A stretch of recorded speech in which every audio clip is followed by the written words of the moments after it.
श्री शिवाय नमस्तुभ्यम। हम सबको पता है कि 9 अप्रैल को वैशाख महीने के गुरुवार का दिन आ चुका है। आपको पता है जब गुरुवार का दिन होता है तो हम सभी लोगों को पीले चीज़ों का इस्तेमाल करना चाहिए। इसीलिए आज के इस दिन पे हम कनेर के पुष्प का इस्तेमाल करेंगे, जिससे हमारी फैमिली में, परिवार में कभी भी किसी भी रूप में कोई संकट ना आए, कोई परेशानी ना आए, कोई समस्या ना आए। इसी की बात हम लोग करने वाले हैं। बहुत ध्यान से वीडियो को देखिएगा और समझने की भी पूरी कोशिश करिएगा, ठीक है ना।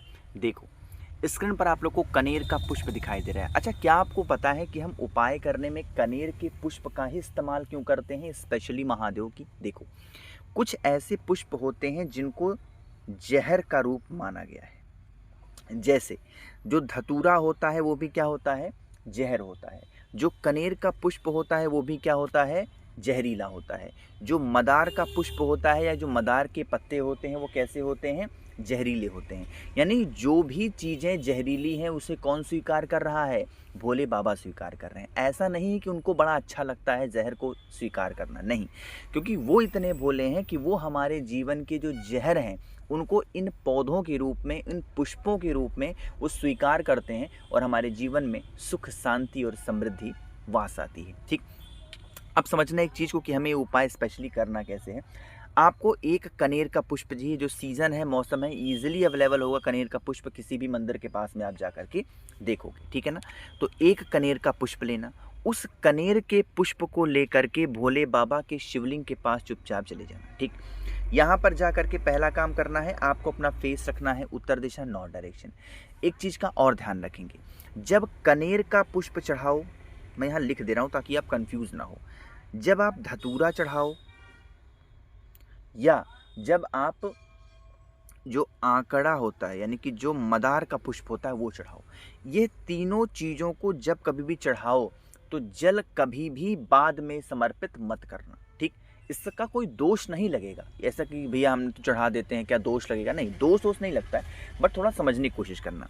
जैसे नियम क्या होता है कि जब हम भोले बाबा को जल अर्पण करते हैं तो वो जो जल बहता हुआ आता है, इस जल को हाथों में लेके हम अपने आँखों पे लगाते हैं, कुछ लोग आचमन भी करते हैं, ठीक है ना।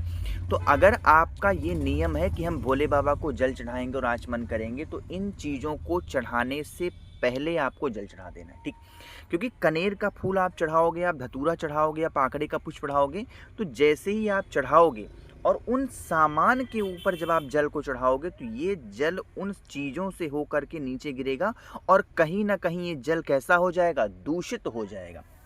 दूषित कहना यहाँ पर सही शब्द नहीं है, बट स्टिल इसलिए कह रहा हूँ क्योंकि वो जल क्या हो जाएगा, जहरीला हो जाएगा, ठीक है ना। इसीलिए जो तीनों चीज़ें मैंने बताई हैं, जब भी चढ़ाया करो तो जल पहले चढ़ाओ। अब नियम समझो, कनेर का एक पुष्प आपके पास में है, उस कनेर के पुष्प को चढ़ाने से पहले एक तांबे के लोटे से जल श्री शिवाय नमस्तुभ्यम का जप करते हुए आप समर्पित करना, ठीक है ना।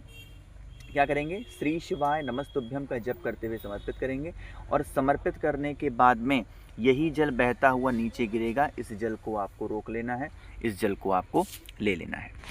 अब जो कनेर का पुष्प है उनको 3 स्थान पर स्पर्श कराएंगे। कौन कौन सा स्थान है, पहले नियम समझ लो। देखो, पूज्य गुरु जी ने अपनी कथा में जो भोले बाबा का संपूर्ण परिवार है उसका वर्णन कई बार किया है, लेकिन 3 ऐसी जगह हैं, जैसे कि माता अशोक सुंदरी का।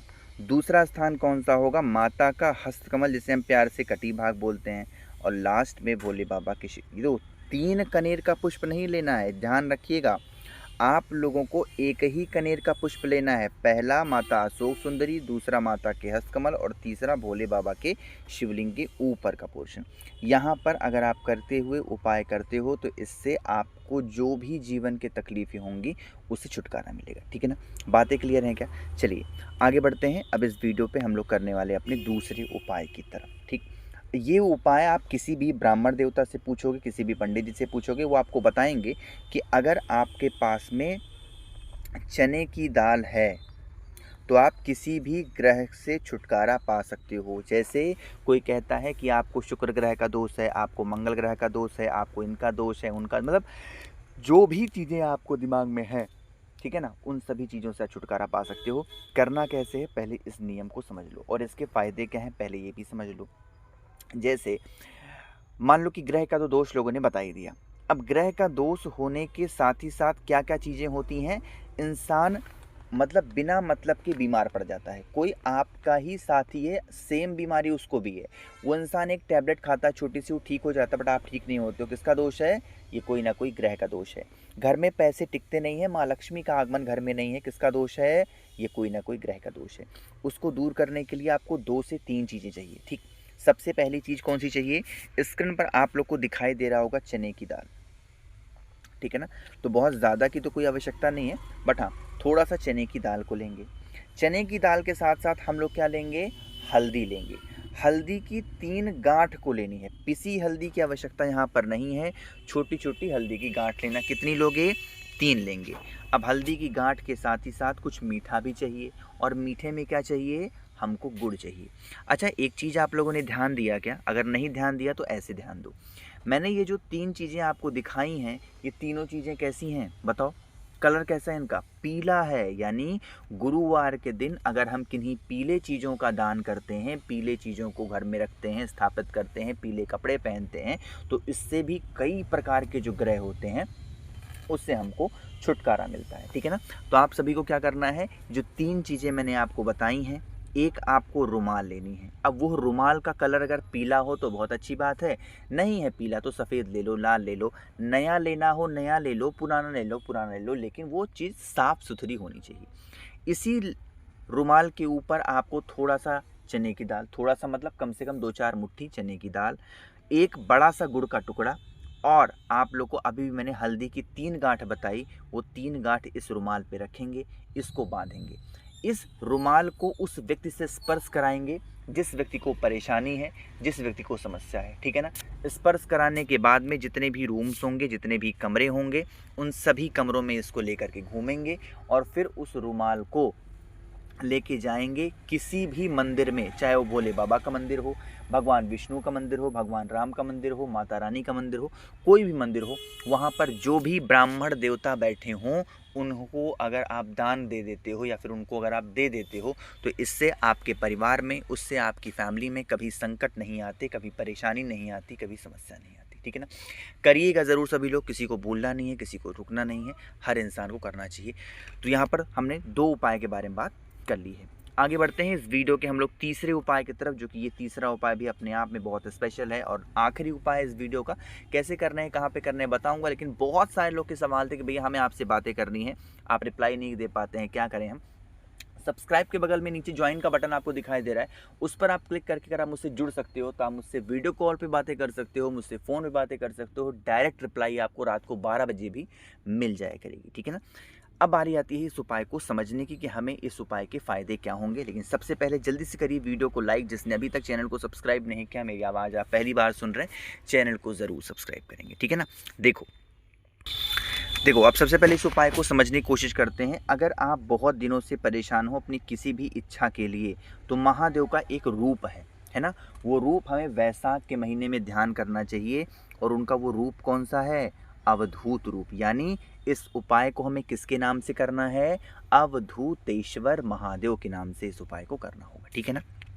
चलो समझने की कोशिश करते हैं। स्क्रीन पर आप लोग को दिखाई दे रहा होगा इस प्रकार से तांबे का पात्र। तो आपको इस उपाय के लिए तांबे का ही लोटा लेना है, चाहे छोटा लेना हो छोटा ले लो, बड़ा लेना हो बड़ा ले लो, उससे हमें कोई दिक्कत नहीं। ठीक, तांबे के पात्र के साथ ही साथ आप सभी लोगों को एक बेल पत्र भी चाहिए होगा, जो कि बहुत प्यारी सी हो, कहीं से कटी पिटी हुई ना हो।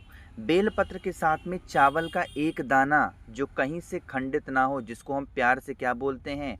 अक्षत का रूप देते हैं, तो वही आपको एक अक्षत लेना है, और फिर भोले बाबा की शिवलिंग के पास चले जाना। यहाँ पर पहुँच करके सबसे पहला काम करना है, बेल पत्र को भोले बाबा के शिवलिंग के ऊपर कुछ इस प्रकार से आपको रखना है, जैसे मैंने रख दिया। ठीक, बेल पत्र को रखने के बाद में हम बहुत सारे उपाय करते हैं, जिसमें चावल के दाने को बेल पत्र के ऊपर रखते हैं, बट इस उपाय में हमें क्या करना है? चावल के दाने को माता अशोक सुंदरी के स्थान पे रखना है, और फिर 1 लोटा जल भोले बाबा के शिवलिंग के ऊपर बेल पत्र के ऊपर मात्र समर्पित कर देने से हमारे घर में, हमारे परिवार में कभी किसी भी रूप से, कभी किसी भी संकट से कोई भी दिक्कतें नहीं होती हैं। इतना मात्र कर लेना। नाम अभी अभी मैंने आपको समझा दिया है, बता दिया है। कौन सा रूप ध्यान रखोगे?